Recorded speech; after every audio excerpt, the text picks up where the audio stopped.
ஆவியானவரே, நாங்கள் வரவேற்கிறோம் அப்பா. புதிய நாளுக்காய் உமக்கு நாங்கள் நன்றி செலுத்துகிறோம். சங்கீதம் 119 67வது வசனம். நான் உபத்திரவப்படுவதற்கு முன் வழி தப்பி நடந்தேன், இப்பொழுதோ உம்முடைய வார்த்தைகளை காத்து நடக்கிறேன். கிறிஸ்துக்குள் பிரியமானவர்களே, இந்த வேத சத்தியம் நம்மளை கர்த்தரின் பாதைக்கு நேராக நடத்தும், கர்த்தருடைய வழிகளில் நடத்தும். பாவங்களை விட்டு பரிசுத்தமாய் வாழ இந்த வேத சத்தியம் மாத்திரமே நமக்கு எல்லா வழிகளையும் காண்பித்து கொடுக்கும்.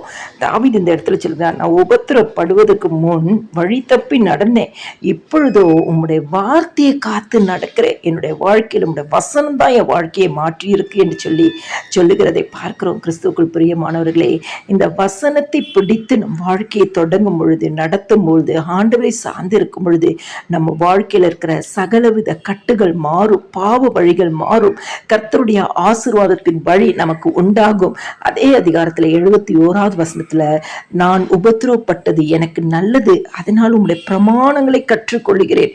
இன்னைக்கு உபத்திரவப்பட்டது நல்லது. எத்தனையோ உபத்திரங்களை கடந்துதான் வருகிறோம்.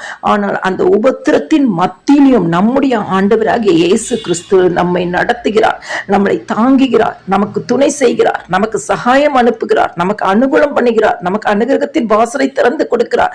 நம்மளுடைய காரியங்கள் எல்லாம் கர்த்தர் தாங்கி நடத்துகிறார், நம்மை தேற்றுகிறார், நம்மளை ஆறுதல் படுத்துகிறார். எத்தனை உபத்திரத்தின் பாதைகள் இருந்தாலும் இது எல்லாமே கர்த்தர் நமக்கு செய்கிறார். அதனால நான் உபத்திரப்பட்டது எனக்கு நல்லது, அதனால் உமது பிரமாணங்களை கற்றுக்கொள்கிறேன். இந்த வேத வசனத்தை கற்றுக்கொள்ளும் பொழுதுதான் நம்மளுடைய உபத்திரங்கள் நமக்கு நன்மையாக காணப்படும். ஆண்டவராகிய இயேசு கிறிஸ்து நம்மோடு இருக்கிறார் என்பதை நாம் அறிந்து கொள்ள முடியும். அநேகமாயிரம் பொன் வெள்ளியை பார்க்கலும் நீர் விரும்பின வேதமே எனக்கு நலம். இந்த வேதம் தான் நம்ம வாழ்க்கைக்கு நலமாய் மாறும் பொழுது நாம் உபத்திரப்பட்டது நல்லது என்று சொல்லும்படியாய் நம் வாழ்க்கை மாறும்.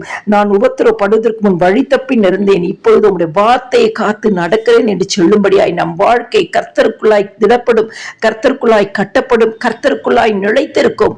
அப்பொழுது நம்மளுடைய வாழ்க்கையில கர்த்தராகிய இயேசு கிறிஸ்து எல்லாவித ஆசீர்வாதத்தினாலும், நன்மையினாலும், கிருபையினாலும், இரக்கத்தினாலும், காருண்யத்தினாலும் நம்மையும் நம் குடும்பத்தையும் சந்ததியும் தலைமுறை தலைமுறையாய் ஆசீர்வதிப்பார். எல்லா துதிகன மகிமையும் என் ஆண்டவராக இயேசு கிறிஸ்து ஒருவருக்கே செலுத்துகிறேன். ஆமேன்.